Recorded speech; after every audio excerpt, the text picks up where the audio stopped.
Yanu dana nuba sana misanu bazana misanu bal kurmagana ka jabar pata ka yewa kanu rage iti kurbata iti nama kabajamtoota fi daawwattoota Free Show 24 akkam jirtu nagaa keessanii fayyaadha jirtu jajjabaatu isinii jechaa jechuudha har'as nama tokko isiniif qabadhee dhiyaateera waliin bohaartii afaan oromoo kan jedhuun sagantaa bareedaa tokko isiniif qabadhee dhiyaadhee namoota gurguddaa namoota chaanaalii kanarratti beekaman ijoollees walitti qabee jechuudha osoon saala addan qoodin jechuudha guddaa xiqqaa osoon jedhin isiniif dhiyeessaan ture sagantaa kanaan hanga kutaa 9 deemneerra har'a kutaa 10ffaatti jechuudha shamarree tokko obboleettii keenya nama social media kanarratti hedduu beekamu leeyman sanyii waaqoo isiniif qabadhee dhiyaadheera namoonni chaanaalii kanaaf haaraa taatan subscribe gochuun namoonni duraan jirtan like gochuun nuuf daawwataa chaanaalii kun akka guddatu nu jajjabeessaa leeyman sanyii waaqoo bakka kanatti isin affeereera leeyman Assalamu alaikum wa rahmatullahi wa barakatuh. Ashama harka fuudhee yoo yaa jirraa jirtu. Warduftoota fi daawwattoota Free Show sadii damee afur yookaan immoo yeroo hundisa warduftoota nagaa jirtani. Hundi keessan nagaadha. Baga nagaa jiraatani. Warri na beektu jeen abdii qaba. Warri na beekne immoo asumaan na barattu inshallah. Har'a keessummaa ta'eet Free Show irratti affeeramuu kiyyaaf hedduun gammadee jira. Free Show baay'ee ulfaadhu baay'ee galatoomii asirratti YouTube channel kan kee irratti nasimachuu keetiif YouTube channel kan Oromooti kan keeti kanaaf hedduu galatoomii ammas mudhadhu sinjaa osoo gara gaafiif deebii keetiitiin dabarree Firaamboon Anaaf nama addaati. Nama baay'ee dinqisiifadhu keessaa nama tokkodha. Maaliif dinqisiifata jechuun keessan immoo waan hin oolle Firaambooni nama yeroo hedduu yaada bilchaataa yaada babbareedduu namaaf qoodudha. Akkasumas keessattuu dhaloonni amma lafaa dhufaa jiru kun qubee afaan Oromoo irratti baay'ee gadi laafina hamaa wayii keessa jirra. Qubee afaan Oromoo irratti yeroo hedduu barumsa gahaa fi qubee afaan Oromoo irratti gorsa garaagaraa kenna asirratti baay'een dinqisiifadha baay'ee galateeffadha dhaloota maqaa qofa osoo hin taane dhaloota seenaa galmeessu akka ta'uuf bakka qubee afaan Oromoo san irratti jabaadhu itti fufii hedduu si dinqisiisadha siin jedha amma immoo gara gaafiif deebii isaatitti darba mee har'a kan gaafiif deebiin inni na gaafate gaafii ajaa'ibaati hamma dhumaatti nu hordofaa isiniin jedha hordoftoota keenya kabajamoo jaallatamoo gaafiin tokkoffaan akkas jetti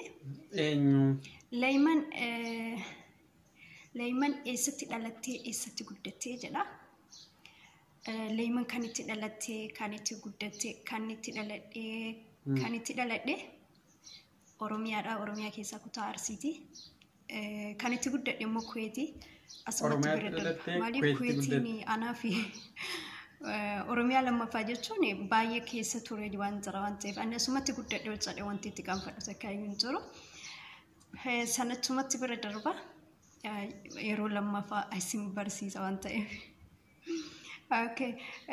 gaafii lammaffaa leeyman barumsa hanga sadarkaa meeqaffaa barattee jedha barumsa hanga sadarkaa meeqaffaa baratte galatoomii gaafii bareeddoodha ani barumsa ani kan baradhee barumsa xumuree jira barumsa xumuree erga kutaa kolleejjii erga ga'ini kolleejjii erguma eegalu maatirikii fudhadhee qabxees bareeda fide waan hundaayyuu alhamdulillah egaa kolleejjii barachuuf hiriyootatti wajjin waan hundaayyuu xumurree xiqqoona gara maatii kiyyaatiin rakkoo wayii na mudatee ture rakkoon keenya rakkoo mudamee jira sababa saniin ani gara barumsa kee dokumentii kee lafa godhee gara Kuweetii dhufee barumsa immoo xumurree jira siin jechuu barbaadeef gama kolleejjii darbeen jira waan akkasaniiti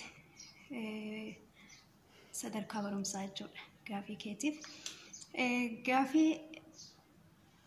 gaafii sadaffaa abbaa manaa kee fi obboleettii kee irraa tokko filadhu osoo jedhamte eenyu filatta abbaa manaa kiyyaa fi obboleettii tiyya irraa lamaan keessa gaafii filadhu soonaan jedhani kan ani filadhu kan soba hin qabne obboleettii koon filadha. Maaliif yoo jette abbaan manaa fakkeenya usii kenne abbaan manaa tokko yoo dhibames ta'ee jaalala irratti illee waliigti ta'ee yaada hedduu jira akkuma jaalalli jiru jibbillee jira waan ta'eef abbaan manaa kiyyaa yoo wal dhabnes dhiirra biraa yookaan jaalachuu danda'a kan wama jiru waan ta'eef kanaafuu obboleettii lammata deebitee namaan dhalattu waan ta'eef obboleettii koon filadhaa siin jedha gaafii bareedduudha kan nama birootiif iyyuu barumsa ta'u obboleettii koon filadha. Maaliif abbaa manaa kan koo filadhe boru waan na mudatu waan hin beekneef obboleettii koo dhabuun barbaadu obboleettiin immoo lama namaan dhalattu waan ta'eef. Gaafii afuraffaa ilmi akaakee keetii yookaan obboleessi haadha keetii siif maal ta'a? Ilmi akaakaa keetii. Ilmi akeekaan kun garuu akka loqota keessa obboleessi haadha keetii siif maal ta'a? Beera naataan fakkaate. Obboleessi bakka yaadaatti mee koomentii jalatti yaada keessa kenna deebii. Bakka sana garuu naaf sirreessi. Akaakeen kee maal akaakayyuudha? Akaakayyuu natti fakkaate gaafii sanii eessuma naaf ta'a obboleessi harmeetiyyaa. Gaafii shanaffaadha. Gaafii shanaffaa isa ati abbaa manaa qabdu. Isa ati abbaan gaafiin tun baay'ee ulfaatti. Isa abbaa manaa qabdu otoo tokko sirraa qabamee siif dhukkubee siif dhabee akka siif ajjeesu sitti himee maal gootaa dubbiin lubbuutiin aan jette maal jedha Oromoon luka lama qabaatanii fi muka lama koranii jedhaa miti Oromoon ogiimammaa kanaafuu anis osoo asitti abbaa manaa qabu dhiira biraa amma inumaan jaalanne yoo du'es abbaan warraa kiyya wajjin malee yoo jiraadhes jiruuti bareeddu abbaan manaa kiyya anaaf dahaaba waan ta'eef anaaf qaama googuutu waan ta'eef abbaa manaa kiyya eenyuyyuu dabarsadhu eenyuyyuu caalchisu eenyuyyuu isaanii madaalu kanaafuu lubbuun isaa darbite dhiiste aan abbaa manaa waan qabuuf dhugaa jirtutti ma abbaa manaa qaban jedhaani kanaafuu sin deeggaru sin ja'a. Dhagaatumi. Okay, gaafii jahaffaa.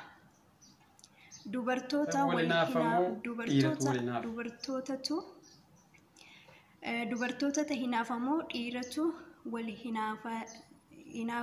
hinaafuu jiruu fi keenya keessatti sababbiin isaa hoo maali? Shamarratti wal hinaafa. Dubartoonni yeroo hedduu wal hinaafani. Garuu dhiirri waliin hinaafu. Dubartiin garuu baay'ee waliin hinaafti. Dubartii yoo ati waan gaarii uffattisi yoo ati akka gaarii deemtisu waan tokko sirraa argitee illee jechoota ati siif hin fakkaanne siif laalti si hinaafti. Kanaafuu dubartiin wal hinaafti. Sababballee walitti himneef walumaa galatti dubartii wal hinaafa malee dhiirti waliin hinaaftu. Dhiirri dhiiratti hin hinaafu. Shamarri garuu baay'ee shamara hiriyaa isiitittis ta'e shamarri walitti baay'ee hinaafti akkasi. Gaafii torbaffaa. Takka waan namni biraa godhetti gadditee beekta. Takka waa hojii namni wayii hojjetetti gaddeeni beeka'e. Gaddeeni beeka maalii kaanii nagaddu yeroo hundaayyuu Oromoo ajjeesu. Oromoo hidhu. Maqaa Oromootiin kama Oromoo lafee isaa wal cabsu kan guddina waliif yaadne yeroo hunda waan akkanaa kana yoo argu itti nagaddisiisa. Maaliif Oromoon Oromoo irratti waan akkanaa yoo dalagu hedduu nagaddisiisa. Keessattuyyuu gaafa osoo abiyyiin keenya aangorra jiru gaafa Hacaaluun nurraa wareegame san akka nama tokkootti baay'ee natti dhagahame hedduutu takka gaddee jira. Hojii nama keessattuu Oromoo yoo miidhu baay'ee nagaddisiisa. Hedduu itti gadda. Okay. Akkasii gaddeeni beeka innaan gaddachumaa fi gaafii 8ffaa. Burtukaana tokko bishaan walakkaa jira.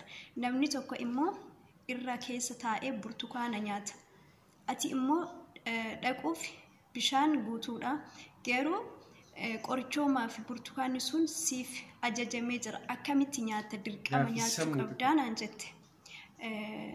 Bishaan san keessa namatu jira. Burtukaana jira. Burtukaana sanirra immoo namatu jira. Nama sanii burtukaana sana nyaachuuf bishaan keessa gaffagoo akkamitti nyaataa dhiisuuf immoo dirqama gaafii akkami. Maal akka godhu beeysaa? Dirqama burtukaana san nyaachuuf ani wanti gochuu qabu dhagaa fuudhee jechuudha. Dhagaa yookaan dhakaa fuudhee namicha bishaan keessa taa'u san darbachuu qaba. Erga namicha sana darbadhe namichi sun waan ani dhagaa fi isa darbachuu jiruuf inni immoo burtukaana saniin na darbata. Sababa saniin an burtukaana ni argadha akkasitti burtukaana ni nyaadhaan jedha. Yoo gaafiin koo sirriin taane akka naa deebistu hordoftoota kan keetiin naa gaafadha jedhaan. Ani garuu ani jalqaba dhagaan darbadhe yoo inni burtukaana na darbate inni sababa an dhagaan darbatu ofirraa na qolachuuf yookaan na deebisuuf dhagaan burtukaana na darbatu an jedhu an san keessa burtukaana argadhansa yookaan dogongora ta'u immoo hordoftoonni isaanaaf deebisa daawwattoonni isaa isin injaa kabajamoo. Gaafii saglaffaa sooshaal meediyaa kana irra namni ati hedduu jibbitu dhiiraa keessaa tokko durba keessaa tokko nuuf himi naan jedhe. Dhugaa dubbachuuf ani intala Oromooti. Yeroo baay'ee waan Oromoo koo waan keessa koo na dhukkubsuuf kan soba hin qabne namni ani jibbu feesbuuka kanarratti walumaa galatti habashaa hin jibba. Dhiira isaaniitis dubartii isaaniitis ni jibba. Garuu ilma Oromoo akka paartii siyaasaatittis ta'e akka dhimma kamiituttu ta'e namni dhimma barbaade deeggaruu mirga isaatii abbaan barbaade waan fedhii isaa deeggaruu mirga guutuu qaba. Kanaafuu nama namummaa isaatiin hojii isaatiin jibbi malee namummaa isaatiin hin jibbine ilma Oromoo waan kaa jibbu tokko hin qabuun jedha. Garuu diinota keenya ni jibba. Diinota Oromoof hin taane warra paartii bilchiginaa deeggaruu kanallee hin jibbu. Dhugaa dubbachuuf Abiyyi kanaayyuu baay'ee hin jibbu. Garuu waan inni Abiyyi hayyoota teenya hidheen maal jedhuuf afaan inni qeeqaa ni arrabsa garuu jibba garaatti isaan qabu. Waan Oromoo keessaa nama jibbu takka hin qabu siin jedha. Maaliif Oromoon jibbuu dogongores wal gurfata malee. Gaafii 10ffaa mudannoo yeroo biyyaa baatu kan ati hin irraanfanne jiran jedhu. Mudannoo ajaa'ibaa takka qaba. Mudannoo sanii amma biyya kana keessa taa'ee himuu yookaan ibsuun barbaadu. Garuu carraasii kenna gaafan biyya kiyya harmee Oromiyaa maatii kiyya biratti gale osoo kabajaadhaan na gaafatte siif affeerama kabajaadhaan osoo na gaafatte kabajaan si deebisee mudannoo ajaa'ibaa takka qaba. Kayyoo mudannoo hin dandeenye mudannoo sanaan amatti maatii kiyya ani jalqaba akka biyya kana dhufe afaan Arabii baay'ee hin beeku. Sababa afaan Arabii hin beekneef xiqqoo mana keessa maamaatiin wal dhabne mudannoo jechuun gocha waan muddagachuu hin dandeenye takkaatu na mudate. Kanaaf amma keessa bal'inaa yoo dubbadhe waan baay'ee nama booressitu waan ta'eef isaasuma bira kutaa yeroo biraatiif carraasii kennis hin jedhee mudannoo san yoo muddagatamuu kan hin qabne. Garuu gaafa harmee Oromiyaatti gale akka ajaa'ibaa kanatti kaasee ni dubbadha jedhee abdii qaba. Inshaallah. Gaafii 11ffaa akkas jedha. Gaafiin 11ffaa maal jedhaayyuu gaafii 11ffaan deera Abiyyi waliin biilaa keessa jiraachuu wayyamoo jaalmarroo waliin mana dukkanaa keessatti dhukkubsataa beelaa jiraachuu wayyaa naan jette. Kuni dhugaa jirtu walitti himuun firooman kutuja Oromoon yookiin mammaaku mitiire. Jaalmarroo wajjin Abiyyi wajjin jireenya gaarii jireenya bareedduu jiraachuu irra jaalmarroo waliin beela'ee dhiibudhee rakkoof dararaa hedduu argee jaalmarroo waliin jiruu fokkattuu san jiraachuun filadha. Maaliif saba kiyya akkanatti dhiiguu akkanatti dhukkubsatu akkanatti miidhamee hamtuu irra gaa jiru kan osoon argu Abiyyi hin deeggaru. Kanaafuu jaalmarroo waliin rakkoo fi bal'oo hunda arguu naaf wayyan ja'a. Gaafiin tuni nama kamiifuu akka barumsa taatu jedha. Maaliif jireenya har'aa ilaallee jiruu har'aa gaarii ilaallee saba keenya mootuu tuffannee ofii kennaa bakka gaarii jiraanne boru qilleensa irratti gaafaafne maal jedha Oromoon gaarri sirratti namni sitti jigurra gaarri sitti jigu wayya jedha firri sitti jigu wayya jedha. Kanaafuu ani Abiyyi wajjin bakka gaarii jiraadhee firri kiyya natti jigurra jaalmarroo wajjin beelee dheebudhee firri kiyya narratti jigu san filadha. Kanaafuu jaalmarroon filadhaan jedha. Gaafiin kan kee gaafilee ajaa'ibaatti Firaanshaw nama hedduu xinqisiisaa keessaa gaafii 12ffaa. Gaafii 12ffaa ati maatii keetiif nama meeqaffaadha? Wanti isin gammachiifne yeroo hunda maalinni ati maatii keetiif maali meeqaffaadha naan jette ani maatii kiyyaa fi akka shamarraatitti tokkoffaadha. Maatii kiyyaa fi akka shamarraatitti tokkoffaa. Maatiin kootis akkasuma baay'ee na jaalatu garuu obboleessa hangafaa ni jira kan duraa jechuudha. Inni Oromiyaa jira abbaa bultii jechuudha. Na duraa ni jira ani garuu itti aantu isaati lammaffaadha. Maatii kiyyaa fi lammaffaadha. Wanti si gammachiisu maaliidha? Wanti si gaddisiisu maaliidha? Naan jette wanti yeroo hunda si hin gammachiifne maaliidha? Naan jette wanti yeroo hunda nan gammachiifne dhumaati ilmaan Oromoo kana gabrummaa madararaa keessa jiru kana jireenya biyya ormaa akka hamtuutti keessa jiraataa jiru kana malee ana akka mataa kiyyaatitti jiru gaarii jiraadhaa jira akka gaarii bashannanee oolee galaa jira ana yeroo kamuu wanti akka mataa kiyyaatitti akka dhuunfaa kiyyaatti gamaatii kiyyaatiinis gamaanaatiinis gammachuu malee gadda hin qabnu garuu dhimma saba kiyyaa kana irratti yeroo kamuu sammuun kiyya boqonnaa hin qabu hedduun gaddaa hedduu keessi keenya dhukkubsata waa'ee dhimma saba kiyyaa kana irratti jechuudha. Akkasii gaafii keetiif hedduu ulfaadhu. Gaafii kee xumurre moo akkami? Gaafii kan kee 13ffaarra jira isa xumuraa jechuudha.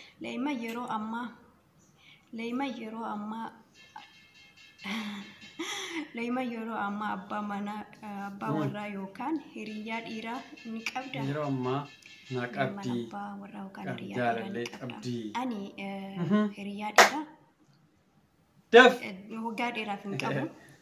Dur biyyattis ta'e asittis hin qabu sirriidha. Abbaa manaatis hin qabu.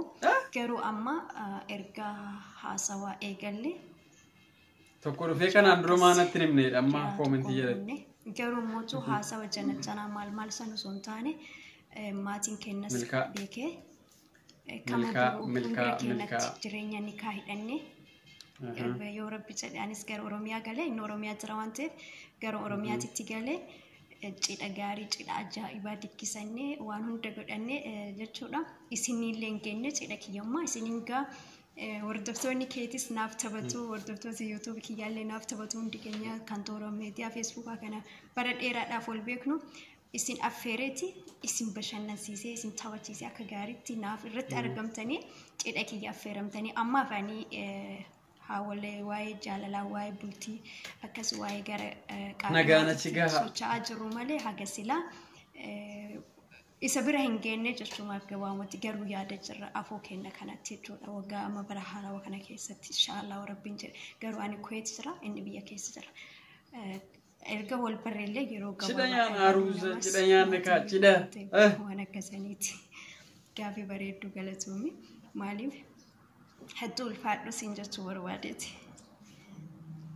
gaafii keessii xumuree jira Firaanboon Firishaw wordoftoonni Firishaw baay'ee galatoomaa waan nu dhageeffataniif akkasuma nu daawwattaniif asumaan akkuma ture isiniin jedhetti Firaanboon nama baay'ee dinqisiisadhu nama baay'ee kabaju nama yeroo hedduu jechuudha yeroo hedduu waan gaarii waan boonsaa hojjetu itti gammada obboleessa akka obboleessa kiyyaati ilma Oromoo kamuu nuuf dhiiga tokko obboleewwan tokko Firaanboon baay'ee si dinqisiifadha jabaadhu gaafii waa'ee afaan Oromoo san irratti illee cimiti jira YouTube ilmaan Oromoo warri YouTuber keessan guddate YouTube ilmaan Oromoo haarawaa lafaa dhufaa jiru subscribe godhaa fi like share godhaa fi jajjabeessa asumaan YouTube kiyyallee leeyman tuubii jedha Firaanboon linkii isin haa godhu subscribe naa godhaa maatii kiyyataa ani haarawaan banadhe waan ta'eef isin description box yelan ka achi fudhati mucaa sabboonaa kana jajjabeessa